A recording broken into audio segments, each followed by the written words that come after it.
السلام علیکم ورحمۃ اللہ وبرکاتہ۔ ہماری یوٹیوب چینل رہنمائی امت میں اب تمام سامعین کا خوش آمدید۔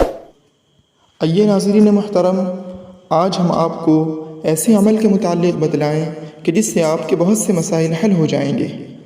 آج ہر ایک گھر میں کئی ایک افراد کمانے والے ہیں، لیکن مہینہ مکمل ہونے سے پہلے وہ قرض لینے پر مجبور ہو جاتے ہیں۔ مال تو بہت ہے لیکن برکت نہیں ہے۔ برکت الگ چیز ہے، کثرت الگ چیز ہے۔ مال میں برکت پیدا کرنے کے لیے اکابرین نے کچھ مجرب نسخے بتلائے ہیں، وہ ہم آپ کے سامنے پیش کرتے ہیں، ملاحظہ فرمائیے گا۔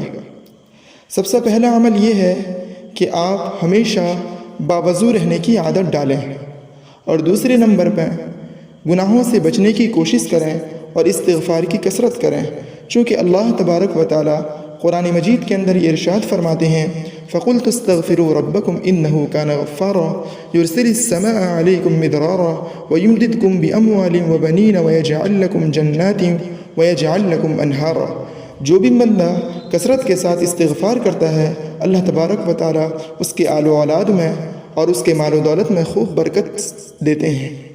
اسی طرح فجر کی نماز کے بعد 7 مرتبہ یہ آیت کا ورد کر لیا کریں، اللہ لطیف بعبادہ یرزق من یشاء وہو القوی العزیز۔ یقیناً اللہ کی ذات سے امید ہے، اس عمل سے آپ کے مسائل حل ہو جائیں گے۔ اللہ تبارک و تعالی ہمیں عمل کی توفیق عطا فرمائے، آمین والسلام۔